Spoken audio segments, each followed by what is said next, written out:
ದುಡಿಯೋಕೆ ಶುರು ಮಾಡಿದ ಕ್ಷಣವೇ ಅಮ್ಮನೋ ಅಪ್ಪನನ್ನು ಅವ್ರಿಗೆ ವಿಶ್ರಾಂತಿ ಕೊಟ್ಟಪ್ಪ ನೀನು ಮನೇಲಿರು, ಅಮ್ಮ ನೀನು ಮನೇಲಿರು ಅಂತ ಮಕ್ಕಳು ಹೇಳೋದಿದೆಯಲ್ಲ, ಅಪ್ಪ ಅಮ್ಮ ಹಾಲು ಕುಡ್ದಷ್ಟು ಖುಷಿ ಅವ್ರಿಗೆ. ಅವರು ಪಾಪ ಅವ್ರು ದುಡ್ದು ಬದುಕಿರೋರು, ಮನೇಲಿ ಕೂತ್ಕೊಳಕ್ಕೆ ಅವ್ರಿಗೆ ಕಷ್ಟ ಆಗುತ್ತೆ.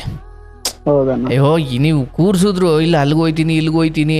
ಈಗ ನಮ್ಮವನು ಅಷ್ಟೇ, ನಮ್ಮ ಅಮ್ಮನನ್ನು ನಾನು ದುಡಿಯೋಕೆ ಶುರು ಮಾಡಿದ ಸಮಯದಲ್ಲಿ ಒಂದು 4 ಅಥವಾ 4 ವರ್ಷದ ಹಿಂದೆ ಅವರು 20-30 ವರ್ಷದಿಂದ ಟೈಲರಿಂಗ್ ಮಾಡಿಕೊಂಡು, ಇವಾಗಾದರೆ ಪವರ್ ಮಿಷಿನ್ಗಳಿದ್ದಾವೆ, ಅವಾಗೆಲ್ಲ ಅಂದರೆ ಬಟ್ಟೆ ಹೊಲಿಯೋ ಕೆಲಸ ಅಮ್ಮಂದು, ಹೊಲ್ದು ಈಗಲೂ ರಾತ್ರಿ ಆದರೆ ಕಾಲು ನೋವು ಅಂತಾರೆ. ಅವಾಗೆಲ್ಲ ಕೆಲಸ ಕಷ್ಟಪಟ್ಟಿರ್ತಾರಲ್ಲ. ನಾನೆಲ್ಲೋ ಎಲ್ಲ ಕಡೆ ಹೇಳ್ಕೊಂಡಿದ್ದೀನಿ, ನನಗಿದ್ದ ಮೊದಲ ಗುರಿ ಏನು ಅಂತ ಯಾರಾದರೂ ಕೇಳಿದ್ರೆ ನಮ್ಮ ಅಮ್ಮನನ್ನ ಕೆಲಸ ಬಿಡಿಸಿ ಮನೇಲಿ ಇರಿಸೋದೇ ನನ್ನ ದೊಡ್ಡ ಗುರಿ ಆಗಿತ್ತು. ಇದು ಹೆತ್ತ ಮಕ್ಳು ಕರ್ತವ್ಯ ಆಕ್ಚುಲಿ ಮಾಡ್ಬೇಕನ್ನ. ಇನ್ಸ್ಟಾಗ್ರಾಮ್ದಲ್ಲಿ ನೋಡ್ಬೇಕಾದ್ರೆ ರೀಚ್ ನೋಡ್ಬೇಕಾದ್ರೆ ಬಂತಣ್ಣ ಇದು. ಓ ಹೌದಾ? ಬಂದಿದ್ದು ಒಳ್ಳೇದೈತಿ ಅಂತ ಕೇಳ್ಕೊಂತ ಹೋದ್ರು ಚಲೋ ಅಂತಂದ್. ಯಾಕೋ ನಮ್ ಕೇಳಂಗ ಅನಸ್ತಾನ, ನಮ್ ಜೀವನ ಮುಂದೆ ಉದ್ದಾರ ಆಗ್ಬೇಕಿಂತ ಕೇಳಿದ್ರು ಅಂತಂದ್ ಅನಸ್ತಾನ ಒಂದ್ ಸ್ವಲ್ಪ. ಮತ್ ಇನ್ನೊಬ್ರಿಗೆ ಹೇಳುದನ್ನ ಹೇಳ್ತಾ ಇರೋದು ಕೇಳ್ತಿರ್ತೇನೆ ನನ್ನ ಜಾಸ್ತಿ. ನೀವ್ ಎಷ್ಟು ಸಮಾಧಾನದ ಹೇಳ್ತೀರಿ ನೋಡೋಣ, ಅದು ಆ ಸಮಾಧಾನ ಯಾರಿಗೂ ಬರಂಗಿಲ್ಲ. ಅಯ್ಯೋ ಹಾಗೇನಿಲ್ಲಪ್ಪ, ನಿನ್ ದೊಡ್ಡ ಗುಣ. ಮತ್ತೆ ಕೆಲಸ ಟೈಮಲ್ಲೆಲ್ಲ ಕೇಳ್ತೀರಾ? ಆಗಾಗ ಕೆಲ್ಸದ ಟೈಮ್ದಲ್ಲಿ ಕೇಳ್ತಿರ್ತೀನಿ, ಯಾವಾಗಾರ ಬಿಡು ಸಿಕ್ಕ ಕೇಳ್ತಿರ್ತೀನಿ. ನಾನು ಮಧ್ಯಾಹ್ನ ಬಿಟ್ಟಾಗತ್ತೆ ಮನ್ಸಿಗೆ ಏನ್ರ ಭಾರ ಅನಿಸಿರ್ತೈತಲ್ಲನಾ, ಮಧ್ಯಾಹ್ನ ಊಟ ಗೀಟ ಮಾಡಿದ್ಮೇಲೆನು ಹಚ್ತಿರ್ತೀನಿ, ಕೇಳ್ತಾ ಇರ್ತೀನಿ. ಗಾರೆ ಕೆಲಸ ಮಾಡ್ಬೇಕ ನೋಡಿ ನೀವು ಪಾಪ ಅಂತ ಅದ್ಭುತ. ನಮ್ದು ಮನಸ್ಸು ಕಟ್ಟೋ ಕೆಲಸ, ನಿಮ್ದು ಮನೆ ಕಟ್ಟೋ ಕೆಲಸ. ಅದು ಅಲ್ಲಿ ಒಂದು ಸೈಜ್ಗಲ್ಲಿ ಒತ್ತು ಬಿಡ್ಬೋದು, ದೇಹಕ್ಕೆ ಭಾರ ಆದ್ರೂ ಪರವಾಗಿಲ್ಲ, ಮನ್ಸಿಗೆ ಭಾರ ಆಗೋ ಯೋಚನೆಗಳು ಬಂದಾಗ ಇಂಥದ್ದೇನೋ ಕೇಳಿದ್ರೆ ಮನ್ಸು ಅಗ್ರ ಆಗುತ್ತೆ. ಹೌದೌದಣ್ಣ, ಅದ್ರ ಸಂಬಂಧ ನಾನು ನಿಮ್ ಕೇಳ್ಕೊಂತ ನಿನ್ನ ಆದ್ರೆ ನಾ ಆಕ್ಚುಲಿ ಕಾಲ್ ಮಾಡ್ಬೇಕಂತ ಅನ್ಸಿದ್ದಿಲ್ಲ. ನಾ 6 ಮಂತ್ ಆದ್ರೆ ನನಗೆ ಯಾಕೋ ಇಲ್ಲಿ ಕೇಳೇನೋ ಸಮಾಧಾನ ಅನ್ಸಾತೈತೇನು. ಯಾಕ ಈಗ ಒಂದ್ ಸ್ವಲ್ಪ ನನಗೂ ಯಾಕ ಮನಸ್ಸಿನಾಗ ಹೇಳ್ಬೇಕ ಅನ್ಸಾಕಂತಾನೆ, ಯಾಕ ಹೆಚ್ಚು ಮಾತಾಡೋದು ಈಗ ಒಂದ್ ಸ್ವಲ್ಪ ಹಗುರು ಮಾಡ್ಕೊಳೋ ಅಂತ. ತೊಂದ್ರೆ ಇಲ್ಲ. ಏನು ಓದಿದ್ದೀರಿ ನೀವು?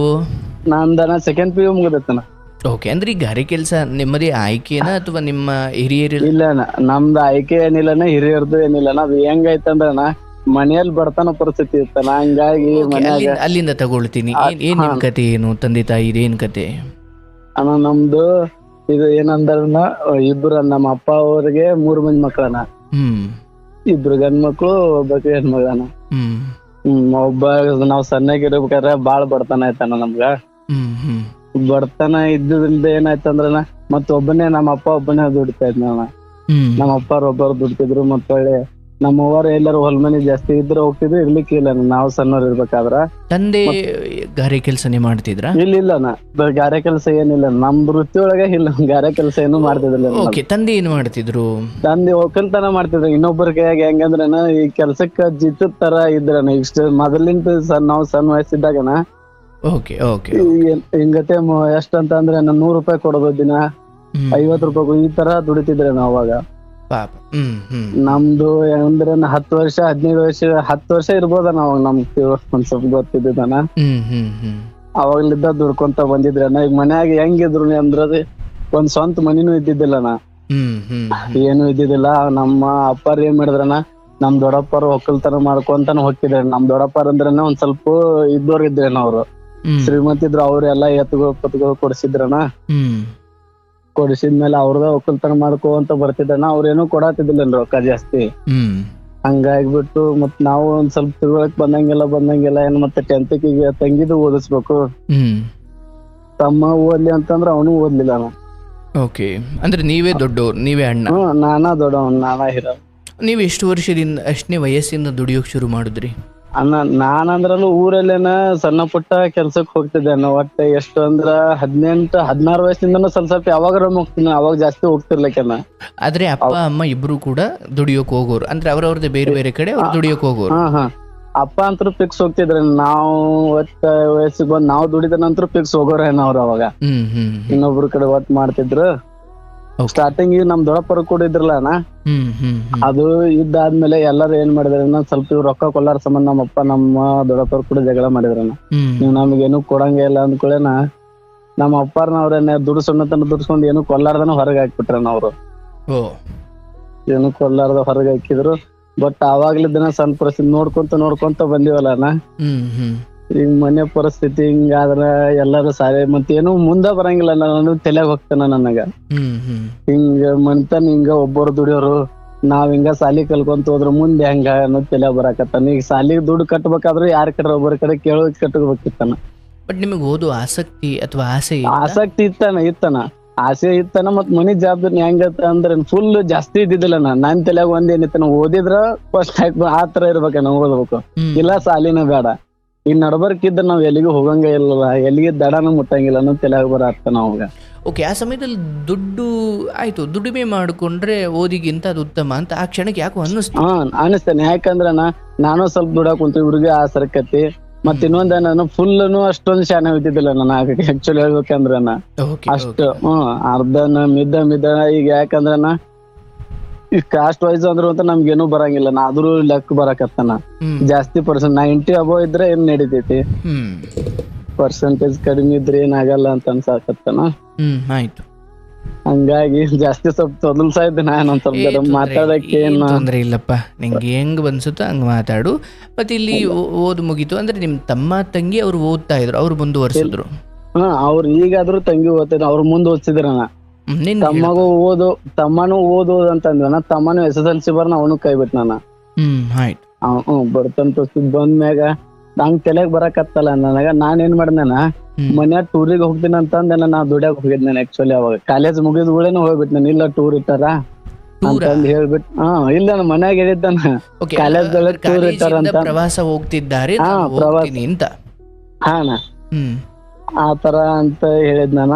ಮನ್ಯಾಗೆಲ್ಲಾ ನಂಬಿ ಕಳ್ಸಿದ್ರ ನಾ ಮನ್ಯಾಗ ಒಂದ್ ವಾರ ಫೋನ್ ಸಮಯಕ್ಕೆ ಸ್ವಿಚ್ ಆಫ್ ಮಾಡಿದ್ದೆ. ನಮ್ಮ ಮನ್ಯಾಗ ಹೇಳಿದ್ದೆ ನನ್ ತಲೆಗಿದ್ದಿದ್ದೆ ನಾನು ಒಟ್ಟಿಂದ ದುಡ್ಡಿ ನಾನ್ ಕಳಿಸ್ತಿದ್ದಿಲ್ಲ ನಿಲ್ಲಿಕಂದ್ರ. ಅಲ್ಲಿ ಹೊರಗ್ ಕಳಿಸಿದ್ದೆ ನಾ ಹೋಗಿದ್ದೆ. ನೀವು ದುಡಿಯೋದು ಅವ್ರಿಗೆ ಇಷ್ಟ ಇರ್ಲಿಲ್ಲ? ಇಷ್ಟ ಇರ್ಲಿಕ್ಕೆ ಅನ್ನೋಕೇನ ಸಾಲಿ ಕಲಿ ಅನ್ನೋದು ಅವ್ರ ತಲೆಗಿತ್ತಾನ. ಅವ್ರಿಗೆ ನೋಡಿದವ್ರು ಏನ್ ಅನ್ಕೊಳ್ತಾರೆ ಅನ್ನೋದು ಒಂದ್ ತಲೆಯಲ್ಲಿ ಇರುತ್ತೆ. ಇರುತ್ತಾನ. ಮಕ್ಳ ಕೈಲಿ ದುಡಿಸ್ತವ್ರೆ ಅಂತ ಅಂತಾರೆ ಅಂತ ದುಡಿಸ್ತವ್ರೆ. ಮತ್ತೆ ತಂದೆ ತಾಯಿ ಕಾಳ ಅನ್ನೋದು ಅಂದಿರ್ತಾನ, ನಮ್ ಮುಂದಿದ್ರನ ಚೆನ್ನ ಅನ್ನೋದು ಒಂದ್ ತಲೆಯಾಗಿರ್ತಾನ ಅವ್ರಿಗೆ. ಈಗ ಟ್ರಿಪ್ಗೆ ಹೋಗ್ತೀನಿ ಅಂತ ಹೇಳಿ ಕೆಲ್ಸಕ್ಕೆ ಹೋಗಿದ್ರಲ್ಲ, ಏನ್ ಟ್ರಿಪ್ಗೆ ಎಷ್ಟ್ ದಿನ ಹೋಗಿದ್ರು ಅವರು? ಯಾರ? ಇಲ್ಲ ನಾ ಸುಳ್ಳು ಹೇಳಿ ಹೋಗಿದ್ನ. ನಾ ಹೋಗಿದ್ ದುಡ್ಯಾಕ್ ಹೋಗಿದ್ದಾನ ಅಲ್ಲಿ. ಎಷ್ಟ್ ದಿವ್ಸ ಹೋಗಿದ್ರಿ? ನಾನು ಒಂದು 2 ತಿಂಗಳ ಹೋದ್ನ. ಸ್ಟಾರ್ಟಿಂಗ್ 2 ತಿಂಗಳು ಟ್ರಿಪ್ ಹೋಗ್ತಾರೆ ಅಂತ ನಿಮ್ಮ ಅಪ್ಪ ಅಮ್ಮ? ಇಲ್ಲ ನಾ ಒಂದ್ ವಾರದ ಆದ್ಮೇಲೆ ವಾಪಸ್ ಹೇಳಿದ್ನ. ನಾನು ಕಾಲ್ ಮಾಡ್ಬಿಟ್ಟು ಹಿಂಗ್ ಒಂದ್ ವಾರದ ತನ ನಾ ಯಾರಿಗೂ ಹೇಳಿದ್ದಿಲ್ಲ ನಾ. ಮತ್ ಏನ್ ಹೇಳ್ಬೇಕು ಅನ್ನೋದು ಗೊತ್ತಾಗಿದ್ದಿಲ್ಲ. ಮತ್ತೆ ಏನ್ ಈಗ ಬರೋದಂತ್ರು ಬಂದ್ಬಿಟ್ಟಿನಿ. ಅಲ್ಲೆಲ್ಲ ಪಡ್ದಾರ ಕಷ್ಟ ಪಟ್ಟೇನಿ, ಏನೋ ಗೊತ್ತಾಗವಲ್ಲ ಹೇಳ್ಬಿಟ್ಟಿದ್ದಾನ. ಎಲ್ಲಿ ಹೋದ್ರಿ ನೀವು ಕೆಲ್ಸಕ್ಕೆ? ನಾವು ಮಹಾರಾಷ್ಟ್ರಕ್ಕೆ ಹೋಗಿದ್ದಾನ. ನನಗ್ ನೋಡಿದ್ರ ನಮ್ದು ಒಬ್ಬ ಫ್ರೆಂಡ್ ಇದ್ದಾನ ಅಲ್ಲಿ. ಅವನ್ ಫೋನ್ ಮಾಡಿದೆ, ಇಲ್ಲಿ ಏನ್ ಮಾಡ್ತಿ ಬಾ, ಇಲ್ಲಿ ಚಲೋ ಐತೆ ಅಂತ ಅನ್ಕೊಂತ ನಾನ ಅಲ್ಲೇ ಹೋದ್ನ. ಅಲ್ಲಿ ಹೋಗ್ಬಿಟ್ಟು ಕೆಲ್ಸ ಎಲ್ಲ ಒಂದ್ ವರ್ಷ 1.5 ವರ್ಷ ಮಾಡಿದ್ ನಾನು ಅಲ್ಲಿ. 1.5 ವರ್ಷ ಆದ್ಮೇಲೆ ಕೆಲ್ಸ ಕಲ್ತ ಮೇಲೆ ಊರಲ್ಲೇ ಮಾಡಕತ್ ನಾನು. ಅಂದ್ರೆ ಗಾರೆ ಕೆಲ್ಸನೇ? ಗಾರೆ ಕೆಲ್ಸನ ಕಲ್ತೇನೆ. ನನಗೆ ಆಕ್ಚುಲಿ ನಾ ಕಲಿಬಾರ್ದನ್ನು ನನ್ ತಲೆಗಿತ್ತೇನ. ಅದು ಏನು ದೇವ್ರ ಪುಣ್ಯ ಅನ್ನೋದು ನಮ್ದು ಏನಿಲ್ಲ. ಈಗ ಕಲ್ತಿದ್ದ ಅದ ಅನ್ನ ಹಾಕತ್ತ. ಅಯ್ಯೋ ಬಹಳ ಸಂತೋಷ. ಅಂದ್ರೆ ನೀವು ಮಹಾರಾಷ್ಟ್ರಕ್ಕೆ ಹೋಗಿ ಅಲ್ಲಿ ಆ ಹುಡುಗನ್ ಜೊತೆ ಕೆಲಸ ಅಥವಾ ಕಸಬು ಕಲ್ತು ಊರಿಗೆ ಬಂದು ನೀವು ಸ್ವಂತ ಮಾಡುದ್ರ? ಮಾಡಕ್ ಹೊಂತೀನಿ. ಇನ್ನೊಬ್ಬರ ಕಡೆ ಸ್ವಂತ ಅನ್ನಗೆ ನನ್ನ ಗಾರಿಗೆ ಮೇಸ್ತ್ರಿ ಆಗಿ ಕೆಲಸ ಮಾಡಕತ್ ನಾನು. ಒಂದ್ 2.5 ವರ್ಷ ಮಾಡಿದ ಲೇಬರ್ ಕೆಲಸ. ಆದ್ಮೇಲೆ ಮೇಸ್ತ್ರಿ ಆಗಿ ನಾನ ಊರಲ್ಲಿ ಮಾಡಕತ್ ನಾನು. ಮೇಸ್ತ್ರಿ ಆದ್ಮೇಲೆ ಊರಲ್ಲೆಲ್ಲ ಈಗ 800 ರೂಪಾಯಿ ಪಗಾರ ಕೊಡ್ತಾರ. ಐತೆ ಎಲ್ಲ ಕರೆ ನಾನ್ ತಲೆಗೆ ಕಲಿಬೇಕು ಅನ್ನೋದು ಇದ್ದಿದ್ದಿಲ್ಲ. ನಾವು ಆಕ್ಚುಲಿ ಹೇಳ್ಬೇಕಂದ್ರ ಇಲ್ಲ ಇದು ಹಾರ್ಡ್ ಆಗತ್ತ, ಮತ್ತೆ ಇಷ್ಟ ಎಜುಕೇಶನ್ ಕಲ್ತೀನಿ ಅನ್ನೋದ್ ತಲೆಯಾಗ ಒಂದಿತ್ತು. ಒಂದ್ ಏನ್ರ ಬ್ಯಾರೆ ಮಾಡ್ಬೇಕು ಅನ್ನೋದ್ ತಲೆಗಿತ್ತಾನ. ಅದು ಏನಿತ್ತು ಒಟ್ಟು ಆಗೋದಾಗೈತನ, ಚಲೋದಾಗೈತನ. ಆದ್ರೂ ಮತ್ತೆ ಈಗ ಅವತ್ತಿದ್ದಾನ ಅದ್ರಲ್ಲಿ ಯಾವ ಕೇಳುತನವೂ ಇಲ್ಲ, ಏನೂ ಇಲ್ಲ. ಯಾವ ಕಸುಬು ಧರ್ಮವಾಗಿ ಯಾರಿಗೂ ಅನ್ಯಾಯ ಮಾಡದೆ ದುಡಿತಿರಲ್ಲ, ಅದೇನ್ ಚಪ್ಲಿ ಒಲಿಯೋದಾದ್ರೂ ಅದೊಂದು ಕಸಬು. ಲೋಕದ ದೃಷ್ಟಿಯಲ್ಲಿ ಒಬ್ಬೊಬ್ರು ಒಂದೊಂಥರ ನೋಡ್ತಾರಪ್ಪ ಅಲ್ವಾ? ಒಬ್ರು ಕೀಳ್ ನೋಡ್ಬೋದು, ಒಬ್ರು ಪರವಾಗಿಲ್ಲಪ್ಪ ಅನ್ಬೋದು, ಒಬ್ರು ಅದ್ಭುತ ಗಣೇಯ. ಈಗ ನಾನೇ ಆರಂಭದಲ್ಲಿ ಏನ್ ಹೇಳಿದೆ, ಅಯ್ಯೋ ಮನೆ ಕಟ್ಟಾರಪ್ಪ ನೀವು, ಅಂತ ಕೋಟಿ ಕೂಡ ಬದುಕೋನಾದ್ರೂ ನೀವು ಕಟ್ಟಿದ ಮನೆಯಲ್ಲೇ ಬದುಕ್ಬೇಕಲ್ಲ. ಅಷ್ಟ ಅನ್ನೋದ ನಿಮ್ಮಂತ ಮಾರ್ಕ್ ಕೇಳೇನ ಒಂದ್ ಸ್ವಲ್ಪ ಸಮಾಧಾನ ಅನ್ಸ್ತೈತೆ. ಬ್ಯಾರೆದವ್ರು ಏನಿದ್ದು ನಾ ತಲೆ ಕೆಡಿಸ್ಕೊಡಲ್ಲ. ಯಾಕೆ ಅನ್ನೋರು ಯಾರೋ ನಮಗ್ ಕೊಡಲ್ಲ, ಇಲ್ಲ ಅಂತಂದ್ರೆ ಯಾರು ಕೊಡ್ತಾರ? ಅದ್ಭುತ ಅದ್ಭುತ. ಸೊ ಇಷ್ಟು ಅಲ್ಲಿ ಬಂದು ಶುರು ಮಾಡಿದ್ರಿ, ಆಮೇಲೆ ಶುರು ಈ ಕೆಲಸ ಮಾಡ್ತಾ ಇದ್ದೇನೆ. ಈಗೇನಿಲ್ಲ, ಈಗ ತಂದೆ ತಾಯಿನ ನಾ ದುಡ್ಯಾಕ ಹತ್ತಿಂದ ಎಷ್ಟು 5-6 ವರ್ಷ ಆಯ್ತು. ತಂದೆ ತಾಯಿನ ಎಲ್ಲಿ ಹೊರಗ್ ಕರ್ಸಲ್ಲ. ಆದ್ರ ಮನಿ ಪರಿಸ್ಥಿತಿ ಏನಂದ್ರೆ ದುಡ್ದಿದ್ ಒಟ್ಟ ರೊಕ್ಕ ನಿಂದ್ರಂಗಿಲ್ಲ ಏನಿದ್ರು ಸ್ವಲ್ಪ ಹತ್ತಾಗಿ ಆಗೋದು ದುಡ್ದಿಲ್ಲ ಅಂತ. ಹಾ ನಿಲ್ಲಂಗಿಲ್ಲ. ಮದುವೆ ಆಗಲ್ವಾ? ಮದ್ವೆನ ಹೆಣ್ ನೋಡಿದ್ವಣ್ಣ, ಈಗ ಹೆಣ್ ನೋಡಿರ್ತೇದ ಅಣ್ಣ. ಈಗ 1 ವರ್ಷ ಆಯ್ತಾನೆ ಎಲ್ಲಾ ಮಾತುಕತೆ ಆಗ್ಯಾನ, ಇನ್ನೂ ಮದ್ವೆ ಆಗಿಲ್ಲಣ್ಣ. ಓ, ಅಂದ್ರೆ ನೀವು ಎಂಗೇಜ್ಮೆಂಟ್ ಆಗ್ಬಿಟ್ಟಿದ್ದೀರಾ? ಎಂಗೇಜ್ಮೆಂಟ್ ಆಗಿದೆ ಅಣ್ಣ. 1 ವರ್ಷ ತನಕ ಯಾಕೆ ಬಿಟ್ಟಿದ್ದೀರಾ? ಏನಣ್ಣ? ಅಲ್ಲ, 1 ವರ್ಷದ ತನಕ ಏನಕ್ಕೆ ಬಿಟ್ಟಿದ್ದೀರಾ ಅಂದೆ. ಇಲ್ಲಣ್ಣ, ಎದಕ್ಕಂದ್ರೆ ಒಂದ್ ಸ್ವಲ್ಪ ಇರ್ಲಿ, ಎಲ್ಲ ಇನ್ನೊಬ್ಬ ಅದನಲ್ಲ ಅಣ್ಣ ತಮ್ಮ, ಅವಂಗೂ ಸಿಗ್ಲಿ ಅಂತ ಅಂದ ಇಬ್ಬರದು ಒಮ್ಗೆ ಮಾಡುವ ಅಂತಂದ್ ಬಿಟ್ಟಿದ್ದಾನ. ಇದು ವಿಚಿತ್ರ ಅನ್ಸುತ್ತೆ. ಉತ್ತರ ಕರ್ನಾಟಕದಲ್ಲಿ ಇಂಥದ್ದೊಂದು ಪದ್ಧತಿ ಇದೆಯಾ? ಇಲ್ಲ, ನಮ್ಮ ಮನೆ ಒಳಗೆ ನಮ್ದೇನಿಲ್ಲ ಅನ್ಕರೆ. ನಮ್ ತಂದೆ ತಾಯಿದ ಹೆಂಗ್ ಗೊತ್ತಾನೆ ಅಣ್ಣ, ಇವ ಲಗ್ನ ಹೋಗ್ಬಿಟ್ರ ಬೇರೆ ಕಡೆನು ತಲೆಗೆ ಇರ್ತಾನ, ಅವ್ರ ತಲೆ ಒಳಗೆ ಈ ತರ ತಲೆ ಒಳಗೆ ಐತಾನ ಅರ್ಧ ಜನ. ಆಲ್ಮೋಸ್ಟ್ ಅಣ್ಣ ತಮ್ಮಂದಿರ್ನ ಇಬ್ರು ಒಂದೇ ದಿವಸ ಮದುವೆ ಮಾಡೋದು ಅಂತ ಕೆಲವೊಂದ್ ಕಡೆ ಇಲ್ಲಣ್ಣ. ಅವ್ರದ್ದು ಏನ್ ಗೊತ್ತಣ್ಣ, ಮತ್ತೀಗ ಅಣ್ಣ ಲಗ್ನ ಅದ ಮೊದಲ ಅವ ಹೀರೋ ಎಲ್ಲಾ ಇದಿರ್ತೈತಿ. ಅತ್ತ ಅವ್ರದ್ದು ಹೆಂಡತಿ ಕರ್ಕೊಂಡ್ ಹೋಗ್ಬಿಟ್ರ ಇದ್ದ ಒಂದ್ ಮಾಡೋರ್ ಯಾರು, ಅದನ್ನ ಹರಿಯಾರ ಮಂತನ ಜವಾಬ್ದಾರಿ ನಿಗ್ಸೋರ್ ಯಾರು, ಈ ತರ ತಲೆ ಒಳಗೆ ಇರ್ತಾನ ಅವ್ರಿಗೆ. ಬಟ್ ಇಬ್ರಿಗೂ ಹೆಣ್ಣು ಸಿಗೋದು ಹೇಳಪ್ಪ. ಅದನ್ನ ಹೇಳತ್ತಿದ್ದಾನೆ. ಈಗ ಅನ್ನ ಮಾತಾಡಿದ ಮನ್ಯಾಗನು ಇಲ್ಲ, ಈ 1 ವರ್ಷ ಬಿಟ್ಟು ಅಲ್ಲಿ 6 ತಿಂಗಳ ಅಲ್ಲಿ ಮಾಡುವ ಅಂತ ಅಂತಾರ. ಇನ್ನೊಬ್ಳು ತಂಗಿ ಅದಾಳಣ್ಣ. ಓಕೆ. ಆ ತಂಗಿ ಬರ್ತಾನೆ. ಈಗ ನರ್ಸಿಂಗ್ ಹಚ್ಚಿದ್ವಣ್ಣ ತಂಗಿನೂ. ಆಕೆ ಸ್ವಲ್ಪ ಸ್ಕೂಲಲ್ಲಿ ಶಾನ್ಯಾಕದಾಗಣ್ಣ. ಹಂಗಾಗಿ ನಾವಂತರೂ ಓದ್ಲಿಲ್ಲ, ಆಕೆಯರು ಓದ್ಲಿ ಅಂತ ನಾನು ದುಡ್ದಿದ್ದು ಸ್ವಲ್ಪ ಹತ್ತಿ ಇಟ್ಕೊಂತಾನ. ಅಂದ್ರೆ ಆಕೆಗೆ ಎಷ್ಟು ವರ್ಷ? ಆಕೆಗೆ ಈಗ ನಮ್ ತಂಗಿಗೆ ಈಗ 19 ಇರ್ಬೋದಣ್ಣ. ಅವ್ರು ಚೆನ್ನಾಗಿ ಓದ್ಕೊಂಡು ಡಿಗ್ರಿ ಫಸ್ಟ್ ಓದ್ತಾಳ ಜವಾಬ್ದಾರಿ, ಅದಕ್ಕೇನಿಲ್ಲ. ಮತ್ತ ಸೈನ್ಸ್ ಅಲ್ಲಿ 91 ಮಾಡಿದ್ರ ಸೆಕೆಂಡ್ PU. ಮತ್ತೆ SSLC 95 ಮಾಡ್ಯಾರ. ಎಲ್ಲ ದೇವ್ರ ಪುಣ್ಯ ಇದಕ್ಕೆ ಒಂದು ಸಮಾಧಾನ ಐತಣ್ಣ ನನ್ನ ಮನಿ ಒಳಗ. ಅಂದ್ರ ನೆಮ್ಮದಿ ಎಲ್ಲ ತೆಗ್ದು ಅವ್ರಿಗೆ ಕೊಟ್ಬಿಟ್ಟಾರ ದೇವ್ರು ಅನ್ಸತ್ತೆ. ಕರೋನ ಕೈ ಇರ್ಲ ಅವ್ರಾದ್ರೂ ಚಂದ ಇರ್ಲ ಅನ್ನೋದ ನಮಗ್ ಏನಾಗಿಲ್ಲ ಏನ. ಮತ್ ನಮ್ ತಂಗಿನೂ ನಮ್ ಪರಿಸ್ಥಿತಿ ಎಲ್ಲಾ ಅರ್ಥ ಮಾಡ್ಕೊಂತಾರ. ಇದ ಒಂದು ಖುಷಿ ನನಗ್ ಮತ್ತೇನಿಲ್ಲ. ತಮ್ಮ ಏನೋ ಅಷ್ಟೇನೋ ಅರ್ಥ ಮಾಡ್ಕೊಂಡೋಣ. ಏನು ತಮ್ಮ ಏನು ಜಾಸ್ತಿ ಇದನ್ ಮಾಡಂಗಿಲ್ಲ. ನಮ್ಮ ಅಣ್ಣಗೆ ಇಷ್ಟ ತ್ರಾಸ ನಾವ್ ಮಾಡ್ಬೇಕು ಅನ್ನೋದು ಒಟ್ಟ ಏನಿಲ್ಲ. ಇರ್ಲಿ ಬಾಬಾ. ಈಗ ಒಂದು ನಿಮ್ಮಷ್ಟು ಕಷ್ಟ ಅವ್ರು ನೋಡಿಲ್ಲ, ಮನೆ ಕಷ್ಟ ನೋಡಿದ್ದಾರೆ ಹೌದು. ಆದ್ರೆ ನೀವು ಈ ಹೊರಗಡೆ ಮಹಾರಾಷ್ಟ್ರಕ್ಕೆ ಹೋಗಿದ್ದು ಅಥವಾ ನೀವೇ ಟ್ರಿಪ್ಗೆ ಹೋಗ್ತೀನಿ ಅಂತ ಹೇಳಿ ಕೆಲ್ಸಕ್ಕೆ ದುಡಿಯೋಕೆ ಹೋಗೋದು, ಈ ಕಾಲದಲ್ಲಿ ಮಕ್ಕಳು ದುಡಿಯೋಕೆ ಕಳ್ಸಿರಿ ಟ್ರಿಪ್ಗೆ ಹೋಗೋ ಕಾಲ. ನೀವು ಟ್ರಿಪ್ಗೆ ಹೋಗ್ತೀನಿ ಅಂತ ಹೋಗಿ ದುಡಿಯೋಕೆ ಹೋಗ್ತೀರಲ್ಲ, ವ್ಯತ್ಯಾಸ ನೋಡಪ್ಪ. ಅದು ಅರ್ಥಕೊಂಡು ಬದುಕೋದು, ತಿಳಿದು ಬದುಕೋದು. ಮನೆಯಲ್ಲಿ ಅಪ್ಪನ ಹತ್ರ 4 ರೂಪಾಯಿ 10 ರೂಪಾಯಿ ಕೇಳಬೇಕಾದ್ರೂ ಅಯ್ಯೋ ನಮ್ಮ ಅಪ್ಪ ತಾನೇ ಎಲ್ಲಿ ತಂದು ಕೊಡ್ತಾನಪ್ಪ ಅಂದ್ಕೊಂಡು 10 ರೂಪಾಯಿ ಕೇಳೋಕ್ಕೂ ಇನ್ನು ಮುಂದೆ ನೋಡೋ ಮಕ್ಳುಗಳು ಬೇರೆ, ಅವ್ರ ಕಷ್ಟ ನೋಡಿರ್ತಾರೆ. ಇಲ್ಲ ಅದ ಇದ್ರಲ್ಲಿದ್ದಾನೆ ಇನ್ನೂಕರ್ಗಾದ್ರೂ ಒಂದ್ ಏನು ವ್ಯಸನ ಇಲ್ಲ. ಇಷ್ಟ ಎಲ್ಲಾರ ಒಬ್ಬೊಬ್ರೆ ಗಾರೆ ಕೆಲಸ ಮಾಡ್ತಿ ಅಂದ್ರೆ ನೀ ಎಲ್ಲಾ ಇರುತ್ತಾಳ, ನೀವು ಹೇಳಂಗಿಲ್ಲ ಅಂತ ಅಂತಿರ್ತಾರಣ್ಣ. ಏನು ಒಂದ್ ಎಣ್ಣೆ ಇಲ್ಲನ ಏನು ಇಲ್ಲ, ಬಾಯಿಗೆ ಹಾಕೊಳ್ಳೋದು ಇವೆಲ್ಲ ಮಾಡ್ತಾರೆ ಅಂತ. ಹೌದಾ ಅಂತಾರಣ್ಣ. ಅವೇ ಮಾಡ್ತಾರ, ಬಾಯಿಗೆ ಹಾಕೊಳ್ಳೋದು ಮಾಡ್ತಾರ, ಎಣ್ಣೆ ಹೊಡಿತಾರ, ಅವ್ರು ಚಂತನ ಕೆಲಸ ಮಾಡ್ತಾರ, ನೈಟ್ ಕುಡಿತಾರ. ನಿಮ್ ಜೊತೆ ಕೆಲಸ ಮಾಡೋರ್ನ ನೋಡ್ ಗಮನಿಸು. ಹೌದಣ್ಣ, ನೋಡಿದ್ದೆ ಮಾಡಿದಣ್ಣ. ಆದ್ರ ಆಲ್ಮೋಸ್ಟ್ ಅಲ್ಲಿ ಇರುದ ಹಂಗೆ ಈ ಕೆಲಸದಾಗ. ಬಟ್ ನಾವ್ ಆತರ ಇಲ್ಲ, ನಕ್ಕರೆ ದೇವ್ರ ನೋಡ್ಕೊಲ್ಲಪ್ಪ ಅಂತ ಅಂತಿರ್ತೇವ. ಗಾರೆ ಕೆಲ್ಸನೋ ಇನ್ಯಾವ ಕೆಲ್ಸನೋ ಏನೇನೋ ನೆಪ ಹೊಡ್ಡಿ ನಾವ್ ವ್ಯಸನಗಳಿಗೆ ದಾಸರಾದ್ರೆ ನಾಳೆ ಹೆಂಡತಿ ಮಕ್ಳಿಗೆ ಯಾಕರ್ಸ್ ಮಕ್ಕುಗಿತಾರೆ. ಹೌದಾ, ನಮ್ದು ಒಳ್ಳೆ ಗುಣಕ್ಕನ. ಮತ್ತೆ ಕಡೆ ಹೇಳ್ಬೇಕಂದ್ರ ಸ್ವಂತ ಮನಿನೂ ಇಲ್ಲ ನಮ್ದು. ಆಕ್ಚುಲಿ ಹೇಳ್ಬೇಕಂದ್ರಣ್ಣ ಹೊಲ್ದಲ್ಲೇನ ಮನಿ ಹಾಕ್ಸಿದ್ವಿ ಒಂದು. ಸುಮ್ ಊರಲ್ಲಿ ಮನಿ ಇಲ್ಲಣ್ಣ ನಮ್ದು. ಊರಲ್ಲಿ ಮನಿ ಇಲ್ಲ, ನಾವ್ ಹೊಲ್ದೊಳಗನ ಸುಮ್ ಹತ್ತಿಗೆ ಕಟ್ಟಿಸ್ಕೊಂಡ್ ಅದೀವ ಅಣ್ಣ. ಹಂಗಿದ್ರು ಮತ್ ಇಷ್ಟೆಲ್ಲಾ ದೇವ್ರ ಕೊಟ್ಟ ಹೆಣ್ಣಿಂದ ಅಲ್ಲೇನೇನು ಕಟ್ ಮಾಡೇನೇನು ಒಳ್ಳೆ ಗುಣ ಇದ್ದಿದ್ದಕ್ಕೇನ ಆಗ್ತೈತೆ ಅನ್ನೋದನ್ನ. ಅಯ್ಯೋ ದೇವ್ರಾಣಿನಪ್ಪ, ನನಗೆ ನಿಮ್ಮ ಕೆಲಸ ಅದೊಂದು ರೀತಿ ಸೈಡ್ಗೆ ಇಡೋಣ. ಆದರೆ ನಿಮ್ಮ ವಿನಯ, ನಿಮ್ಮ ಮಾತಲ್ಲಿರೋ ಪ್ರಬುದ್ಧತೆ, ಯಾಕಂದರೆ ನೀವು ಭಾಳ ಚಿಕ್ಕ ವಯಸ್ಸಲ್ಲೇ ಈ ಬದುಕಿನ ಕಷ್ಟಗಳಿಗೆ, ಸಂಕೋಲೆಗಳಿಗೆ, ಸಂಘರ್ಷಗಳಿಗೆ ನಿಮ್ಮನ್ನು ನೀವು ನೂಕೊಂಡ್ಬಿಟ್ಟಿದ್ದೀರ. ಹಾಗಾಗಿ ನೀವೀಗ ಒಂಥರ ಕೆತ್ತನೆಯಾಗಿರುವ ಮೂರ್ತಿ, ಪೂಜೆಗೆ ರೆಡಿ ಇರೋ ಮೂರ್ತಿ ನೀವೀಗ.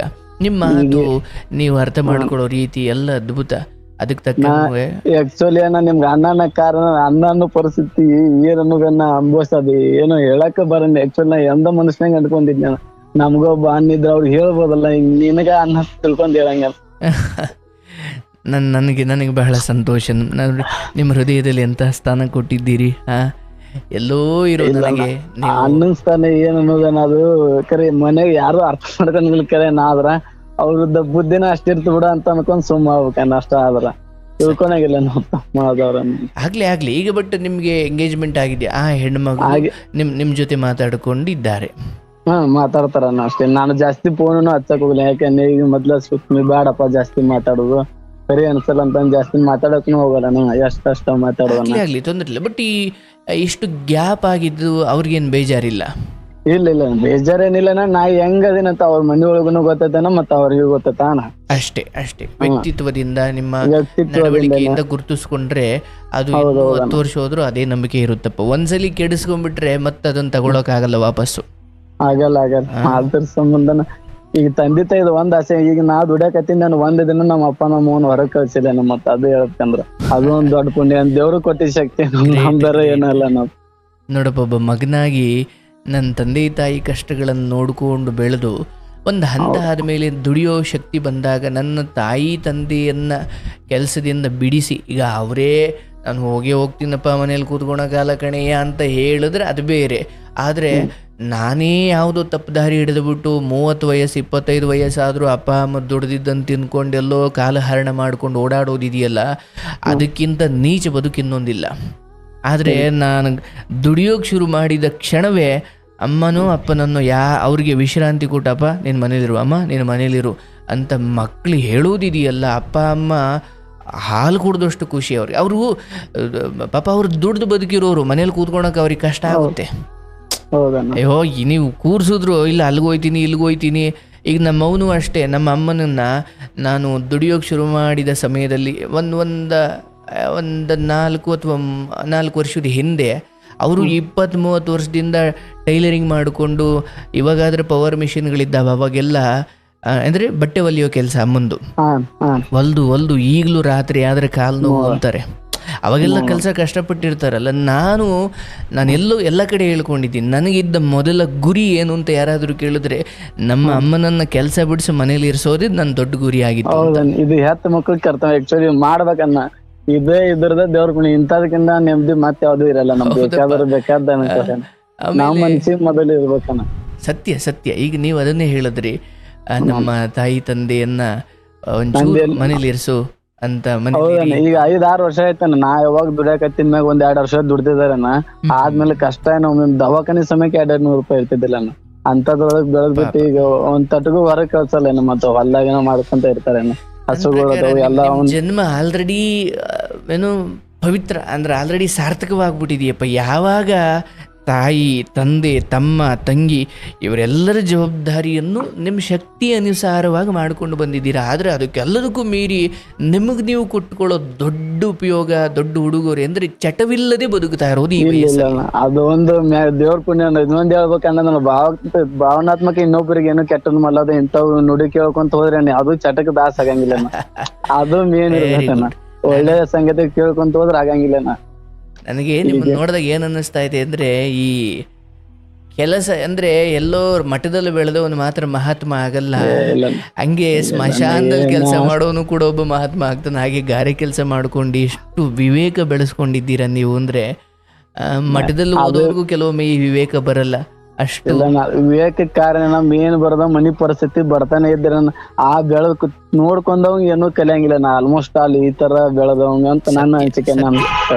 ಕಷ್ಟದ ನಡುವೆ ಬೆಳೆದವರಿಗೆ ಯಾವ ವಿಶ್ವವಿದ್ಯಾಲಯವೂ ಕಲಿಸದ ಪಾಠಗಳನ್ನು, ಹಸಿವು, ಎತ್ತವರ ನರಳಾಟಗಳು, ಮತ್ತು ಅವಶ್ಯಕತೆ ಇದ್ದಾಗ ಸಿಗದ ಹಣ, ಜನರ ತಿರಸ್ಕಾರಗಳು, ಇವೆಲ್ಲವೂ ಒಟ್ಟಾರೆ ನಿಮ್ಮನ್ನು ಕೆಲವೊಬ್ರು ಈ ಬದುಕೆ ಬೇಡ ಅಂತ ಸತ್ತಿರ್ತಾರೆ, ಇನ್ನು ಕೆಲವೊಬ್ರು ಸಾಧಿಸಿರ್ತಾರೆ. ಆ ಸಾಧಕರು ನೀವು. ನಾನ್ ತಲೆಯೊಳಗೂ ಹಂಗ ಇರೋದನ್ನ. ಈಗ ಯಾಕಂದ್ರೆ 4 ಮಂದಿಗೆ ಒಟ್ಟು ಏನ್ರು ಒಳ್ಳೇದು ಮಾಡ್ಕೋಬೇಕು. ನಾನ್ ತಲೆಯಾಗ ಹಿಂಗೈತೆ. ಮೊದಲ್ ನಂದು ಇದ ಇರ್ಬೇಕು, ನಾನು ಒಂದ್ ಸ್ವಂತ ಮನೆ ಕಟ್ಬೇಕು, ನಮ್ಮಿಂದ 4 ಮಂದಿಗೆ ಒಳ್ಳೇದಾಗ್ಬೇಕು ತಲೆಯಾಗ ಬಾಳ ಐತನ. ಕರ್ರಿ ಭಗವಂತನ ಮೇಲೆ ಸೂಪರ್. ಖಂಡಿತ ಆಗುತ್ತಪ್ಪ. ನನ್ನ ಪ್ರಕಾರ ನಿಮ್ಮ ಇಚ್ಛಾಶಕ್ತಿ, ನಿಮ್ಮ ಆತ್ಮಬಲ, ಮತ್ತು ನಿಮ್ಮ ದೂರದೃಷ್ಟಿ, ಮತ್ತು ಈಗ ಆಲ್ರೆಡಿ 16-17 ವಯಸ್ಸಿಂದಲೇ ಬದುಕನ್ನು ನೀವು ಒಬ್ಬರು ಮನೆಯನ್ನು ಮುನ್ನಡೆಸ್ಕೊಂಡು, ನೀವು ಸಾಮಾನ್ಯವಾಗಿ ಚೈಲ್ಡ್ಹುಡ್ಡನ್ನು ಬೇರೆ ಹುಡುಗರ ಥರ ಆಟ ಆಡ್ಕೊಂಡು ಎಂಜಾಯ್ ಮಾಡ್ಕೊಂಡು ಕಳೆದಿಲ್ಲ. ಈ ಕಳೆದಿಲ್ಲ ಅನ್ನೋದು ಶಾಪ ಅಲ್ಲ, ಅದೇ ವರ. ಹೌದೌದಣ್ಣ. ಅದು ದೇವ್ರ ಪುಣ್ಯನ ಅನ್ಬೇಕನ್. ಈಗಾದ್ರೂ ಒಂದ್ ದಿನ ಸಮಯ ಖಾಲಿ ಇರೋದ್, ಖಾಲಿ ಇದ್ರ ಅಲ್ಲಿ ಏನ್ರ ಮೇಕಪ್ ಅದ ಒಂದ್ ಮನ್ಯಾಗ ಅವ್ನ ಏನ್ರ ತಿರ್ಕೊಂಡ್ ಹೋಗಿರ್ತಾನೆ ನನ್ ಮೇಸ ಕೊಟ್ಟು. ಖಾಲಿ ಕುಂದ್ರ ಅನ್ನೋದು ಅಂತೇನ ಭಗವಂತ ಕೊಟ್ಟಾನ, ಈಗ ಮಾಡ್ಕೋ, ಮುಂದೆ ಏನಿರ್ತೈತಿ. ಸತ್ಯ ಸತ್ಯ, ಆಗುತ್ತೆ, ಎಲ್ಲ ಒಳ್ಳೇದಾಗುತ್ತೆ. ಈ ಸಮಯದಲ್ಲಿ ಇನ್ನೂ ಆಗಬೇಕಾದ್ದು ಮಾಡಬೇಕಾದ್ದು ಇದೇನೋ ಇದೆ. ಆದರೆ ಈಗ ಏನು ಕೊಟ್ಟಿದೆಯಲ್ಲಪ್ಪ ನನ್ನ ಬುದ್ಧಿ, ನನಗಿಷ್ಟು ವಿವೇಕ, ಯಾರು ನನ್ನ ಪಕ್ಕದವರು ತಂದು ಮದ್ಯಪಾನ ಮಾಡಿದ್ರು, ಧೂಮಪಾನ ಮಾಡಿದ್ರು, ಇನ್ಯಾವುದೋ ಸುಖವನ್ನು ಅನುಭವಿಸ್ತಾ ಇದ್ರು, ನನ್ನದಲ್ಲದಕ್ಕೆ ನಾನು ಕೈ ಹಾಕಲ್ಲ, ನನ್ನದಲ್ಲದಕ್ಕೆ ನಾನು ಆಸೆ ಪಡಲ್ಲ, ನಾನು ಯಾವುದೇ ವ್ಯಸನಗಳಲ್ಲಿ ಭಾಗವಹಿಸೋದಿಲ್ಲ, ನನ್ನ ಹೆತ್ತವರು ಕುರಿತು, ಗುರು ಹಿರಿಯರ ಕುರಿತು ನಾನು ಎಂದಿಗೂ ಹಿಂದಾಗಲಿ ಮುಂದಾಗಲಿ ಕೆಟ್ಟದ್ದು ಮಾತಾಡಲ್ಲ, ಎಲ್ಲರಿಗೂ ಒಳ್ಳೇದು ಬಯಸ್ತೀನಿ. ನನ್ನ ಬೆಳಗ್ಗೆಯಿಂದ ಹಿಡಿದು ಸಂಜೆವರೆಗೂ ನನ್ನ ಪಾಲಿಗೆ ಏನು ಕೆಲಸ ಬಂತು ಅದನ್ನು ಶ್ರದ್ಧೆಯಿಂದ ಮಾಡ್ತೀನಿ. ಅದಕ್ಕೆ ಫಲವನ್ನು ಕೊಡೋದು ಬಿಡೋದು ಅದು ಭಗವಂತನೇ ಇಚ್ಛೆ. ಈ ಮಟ್ಟಿಗೆ ತಿಳಿದು ಬದುಕ್ತಾ ಇರೋದೇ ನಿಮ್ಮ ಜೀವನದ ಸಾರ್ಥಕತೆ ಮತ್ತು ನಿಮ್ಮ ನಿಜವಾದ ಯಶಸ್ಸು. ಯಾಕಂದರೆ 19, 20, 30 ವರ್ಷ ತುಂಬ ಸಜ್ಜನನಂತೆ ಬದುಕಿದವನು ಅಲ್ಲೆಲ್ಲೋ ಹೋಗಿ ಹೆಂಡತಿ ಬಂದ ಮೇಲೆ ಹಾಳಾಗಿದ್ದು ನಾನು ನೋಡಿದ್ದೀನಿ. ಮುಂದೆ ಇನ್ನೂ ಸವಾಲು ಹೆಂಡತಿ ಬಂದ ಮೇಲೆ. ಹೌದೌದಣ್ಣ, ಏನೋ ನಿಮ್ಮ ದೊಡ್ಡಪ್ಪ ಅಪ್ಪಂದರಿಗಾದಂತ ಅವ್ರಿಗೆಲ್ಲ ಹೆಂಗೈತಿ ಗೊತ್ತನ, ಈಗ ಇಷ್ಟು ನಮ್ಮನ್ನ ಕೇವಲ ನೋಡ್ತಾರ. ಹೆಂಗಂದ್ರ ಮೊದಲ್ ಏನು ಇದ್ದಿದ್ದಿಲ್ಲ ನಮ್ದು, ಈಗೆಲ್ಲ ಮತ್ತ 2 ಬೈಕ್ ತೊಗೊಂಡ್ ನಾ ದುಡಿಯಾಕತ್ತಿದ್ದ, ನಮ್ಮ ಅಪ್ಪರಿಗೆ ಒಂದ್ ಕೊಡ್ಸಿದ, ನಾವ್ ಬೇರೆ ತೊಗೊಂಡ್ ಅಡ್ಡಾಡಕತ್ತಿನ. ಅವ್ರಿಗೆ ಮತ್ತಿಟ್ಟ ಈಗಿದಾನ, ಇವ್ರ ಏನು ಇಲ್ಲಾರ್ದ ಹಿಂಗಾದ್ರು ಅವ್ರಿಗೆ ಇರ್ಲಿ ಬಿಡಣ, ಅವ್ರ ಹಿಂದಿರ್ತೈತಿ ಅಂತ ಅದನ್ನು ತಲೆ ಕೆಡ್ಸ್ಕೊಳ್ಳೋದು.